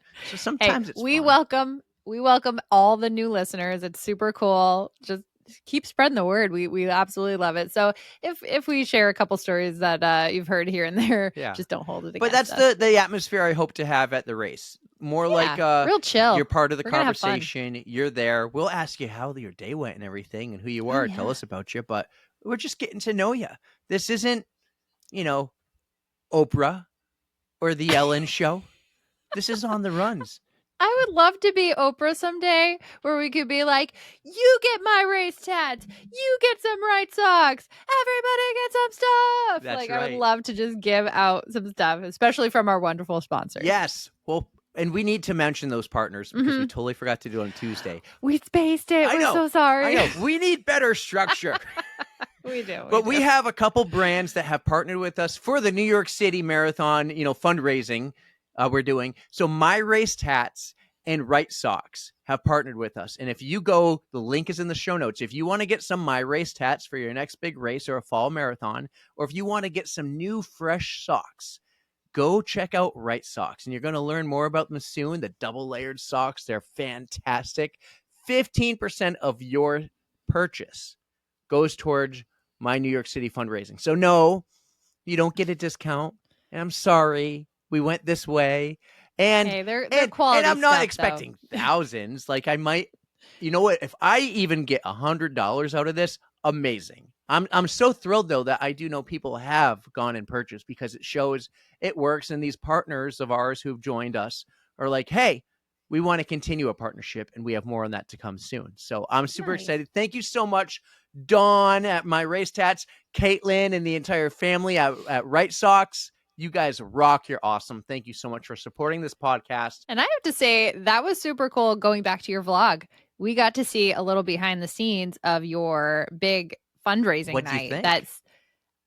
It was like controlled chaos. It was. I think that's the way to do it, because you had Jen standing up with a megaphone yelling out numbers. Adeline was bringing the raffle prizes to the winners, and there were so many people there, and just the generosity, I could just feel it in the room. It was amazing. So congratulations to you guys, and I hope you guys have reached your goals or are getting close. We're getting close. Not right, there Eric? yet. Got a little ways to go. How you doing? Under $1,000.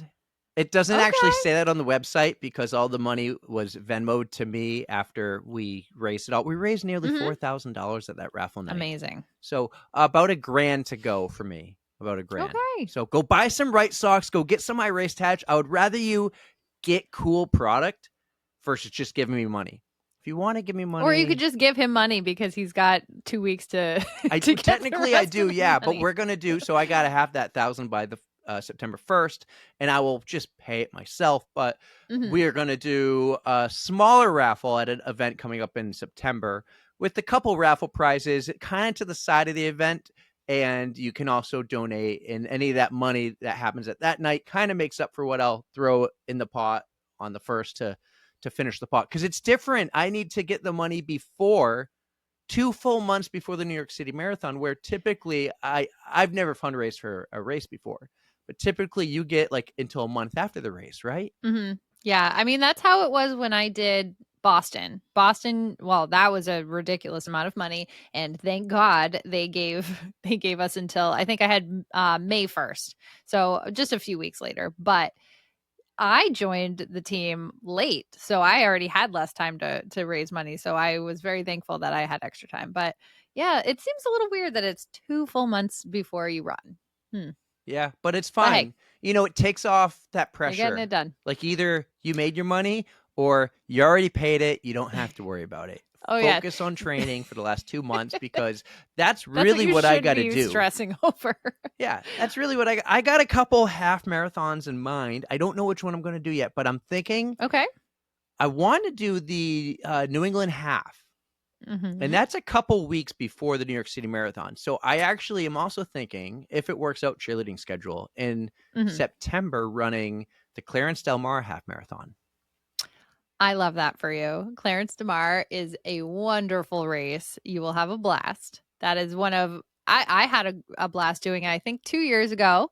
And then that is one of KJ's favorite races because she is a Keene native and knows the area very well. So yeah, that's a great choice. Yeah, if it works I would run it with you if I was there. But where I think that's my Yeti weekend. I'll be in Virginia again. Oh, Yeti. Is it the 26th or something, like the 27th? Yeah, that sounds right. Well, yeah, it would be a week after NASCAR.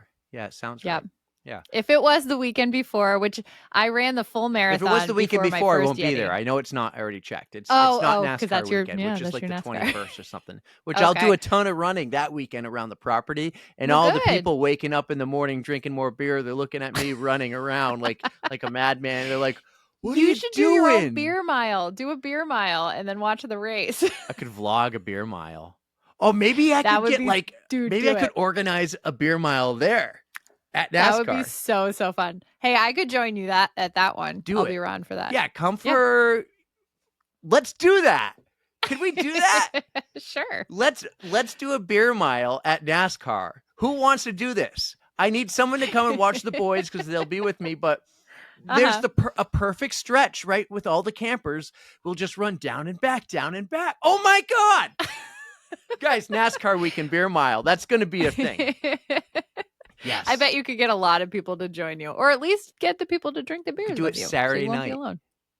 Ooh. And guess what else we do on Saturday night? What? Lobster.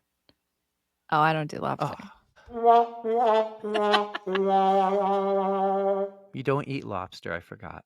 No, but that's more for everybody else. I just want chicken fingers. That's all. Okay, chicken fingers are fine. So we kind of teased, if you guys want to do this, we want to run the Mount Washington Auto Road race next year. And I talked about camping in that whole let's get field. a whole team there too. But we want to do lobsters there after. Like, so if everyone wants to come and get a campsite after, we'll, in the field, steam a bunch of lobsters. I forgot you don't like lobsters, and also though. bring chicken fingers. Okay, lobsters and chicken fingers. Chicken fingers for those like 6-star here. Yay. All right, I'm in. All right, cool. Anyways, yeah, beer mile. That would be pretty. Come on, that's got to epic. be fun. Yeah, that's got to be really fun. We're gonna work on those details. We'll figure it out. Maybe, okay. Maybe we won't do it Saturday. Maybe we'll do it Friday night. We'll figure Probably it out. do Friday night. All right, sure. cool. Sure. You've never been to NASCAR. I have not. Oh, it's well, the best. I've been there before because there was a half marathon that started at the Speedway and ran into Concord. It was like the Curious Traveler half. This was did like it run all in 106? That had to be boring. Maybe it was pretty though because it was October and everything was changing colors. There's so many events there, and there's so many in the past. Like they used to host a Tough Mudder. Oh, Millennium has a race there, like Yule the Night. Yeah, you'll run something. You go through all the Christmas lights. There's over 3 million. You'll light up the night. Yes, that was There's it. like 2 million Christmas lights or something. And then okay, somebody told me there was actually used to be an official like beer mile race, and on pit road you would have your own pit box, and your team would have to run a mile, go into the pit box, and then chug a beer, and then the next person runs a mile. Like because the speedway there is exactly a mile. That's so fun. Ah, it would be cool. Did you watch the new, like they do a beer mile championship every year? I didn't see it yet this year. When was it? Oh, It's I watched summer, the YouTube. right? Yeah, it's usually during the summer. They had it in Chicago last year. I forget where it was this year, but some records got broken. Some real fast beer miles were done. Yeah. So impressive. Speaking of records getting broken, and speaking of podcast, and I mentioned, I don't, if you Swifties out there could have counted right away, I mentioned like more than 6 or 7 Taylor Swift songs. Did you see Taylor Swift go on the New Heights podcast? Did you watch it? I didn't watch the whole thing. Of course, I've seen the clip though. Oh yeah, but it's just I love how she's dropping her new album. I watched the whole thing in my hotel at DC. I just randomly turned it on 3 hours after it dropped, and it already had over 4 million views. Holy shit! On just YouTube. But oh wow! By the next morning, it had over 15 just on YouTube. That is so impressive. Not including Apple and everything else. It was really good. I really enjoyed it. Like, and she talked, she talked about baking sourdough bread. But what was like amazing to me to hear was the story about her getting her music back. Did you catch that part? No, because I only saw the clip where that was like out in social media about like the actual release of her album. Okay. So no, I didn't. But all her music in the past, she didn't own. Yes. Just like Michael Jackson never saga, owned though. his music. You actually pop quiz. You know who bought Michael Jackson's music at an auction and outbid Michael Jackson? No. Paul McCartney from the Beatles. No shit. Who would do that? Paul McCartney. Why would Paul McCartney What was he going to do that? with Michael Jackson's They were music? like best friends too. And he bought Michael Jackson's music so Michael couldn't have it. What? Yeah.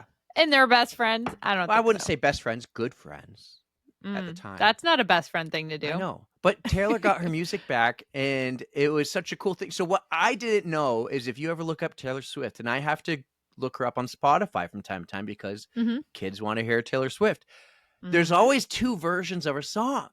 And well, so, yeah, Taylor's version, she was like that was her way of taking her music. I didn't back, know was it, so she re-recording it. re-recorded it. I never knew that, and I learned that. I so that did. was amazing. She got her music back, but also she now owns 2 versions of them all. So good for her. Teardrops on My Guitar, and then Teardrops on My Guitar, Taylor's version. Yeah, it was pretty cool. Carolina's going to be very proud of you for actually like starting to learn some Taylor Swift you, Carolina. stuff. I actually wanted to mention that. I'm hoping before she hears this She part that she shoots on. me a shout out on the intro there when I listen all those songs. Probably. So, speaking of Carolina, I met her. You know who introduced me to her? Who? Yuki. Oh, who made an appearance on the pod. That's right. On the vlog. On your vlog. Yeah. Yeah. You know what didn't make an appearance on the vlog? I couldn't tell you. So the boys made an appearance, but we're going through the whole, I wouldn't say potty training, but lately there's been a lot of nature peas. Yeah, you can't show they that just on. whip it out, right? Oh. So everywhere, funny. in the middle of anywhere. In fact, when we get home, sometimes they'll walk right by the bathroom to the the door to the yard, and they'll just go in the yard, right? So we're standing for the national anthem at the kids' triathlon. What? And then all of a sudden, I look to my left, and Oh my Tommy is taking a leak during the national anthem. And I'm just like, oh my God, oh my God. And I was a little off to the side. But that has been happening. What do we do? Oh my God, what a phase we're going through right now. How do you nip that in the bud? Like, how do you No. Exactly. Hold it. Well, you know, Like, they're you can't getting tell better kids at to holding hold it it, like on the like- spot when they have they? to, I guess. But Okay. Because that's what sounds like a dangerous game to play. I know nothing about potty training. parents just look at it and they go, been there. Pretty much they go, I'm sure, yep, been yeah. there. With boys. So that happened. So, dude, I think you've made it. You know what they say? You've really made it when you get a troll. You've got a troll. I made it. The troll that I got a troll comment. I was so excited. I was like, I got a hater. I actually called Allie G, who bailed on me, by the way. We can talk about that later. I said, What do you call this? What is it called? It's a thing. What is it? I had a troll comment. Someone said, like, my vlogging sucked, basically. It's like, I believe it was she your goes, I blogging. suggest you get it sorted out. Okay. Was it a woman? I don't know. I don't even know, but they just suggested because they are the experts apparently. And yeah.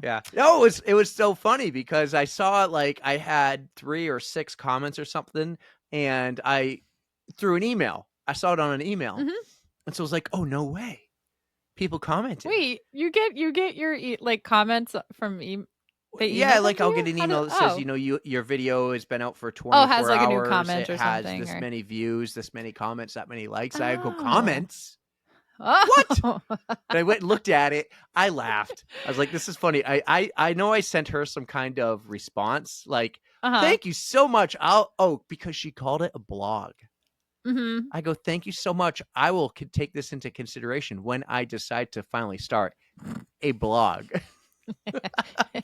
I think it was a bot or something. I don't think it's real. I don't think it was real. Oh, well, good. But yeah, I probably would have been like, oh man. Yeah, it's funny. But yeah, you don't let that kind of stuff get to you. No, but it's cool.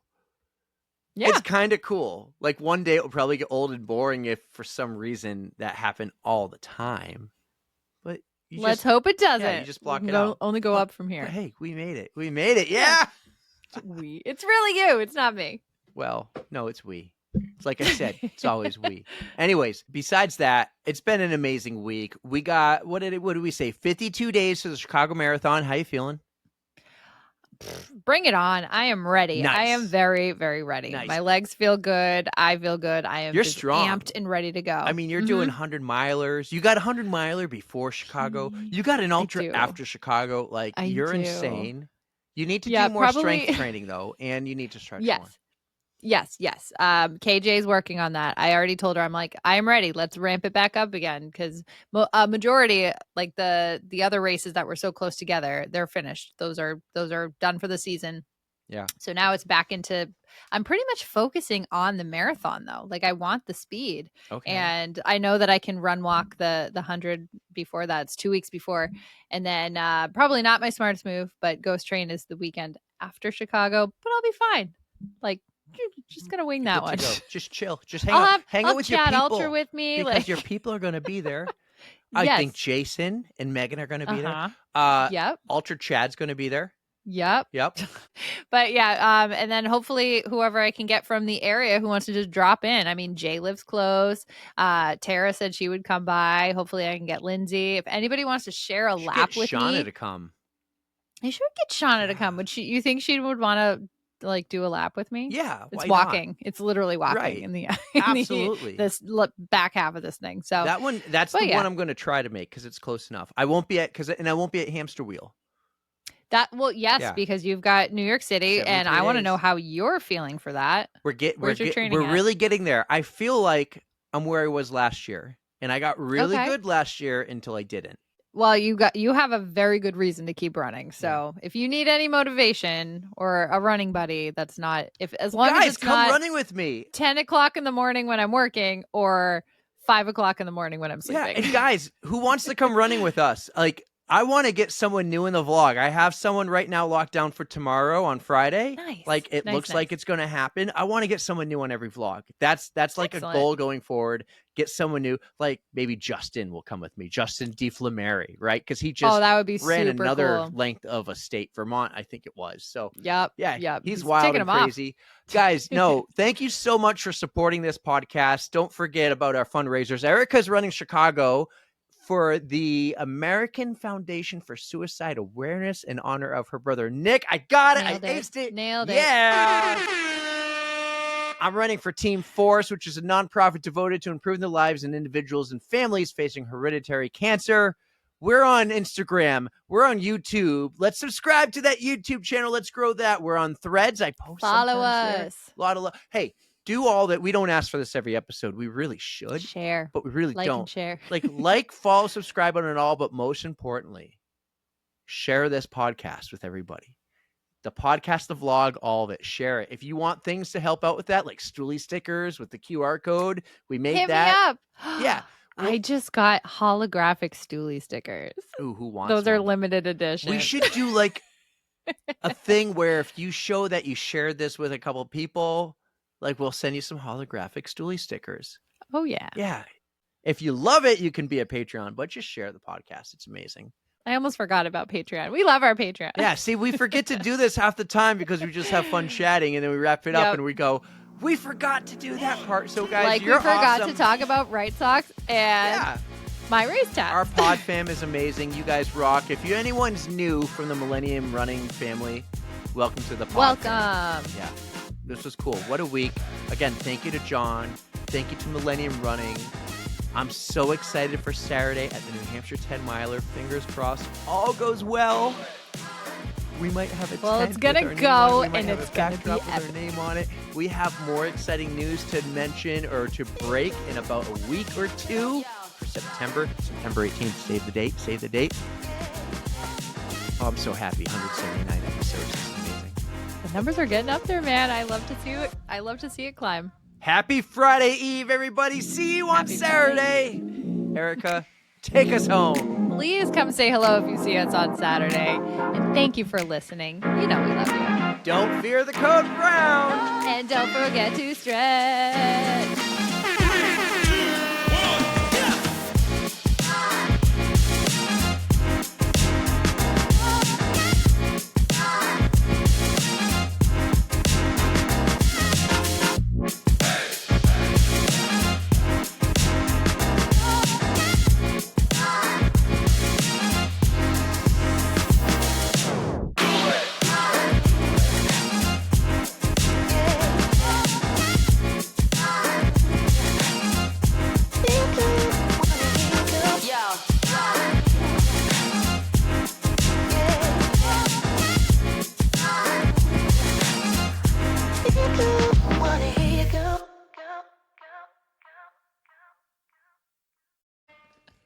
Oh, it's never recording. I would murder you. No, he's got at least that. That would so be we got awesome. something. 2 hours, 48 minutes. Oh my God, really? From the beginning when it actually hit we started after 10 golly. minutes. You're like, oh,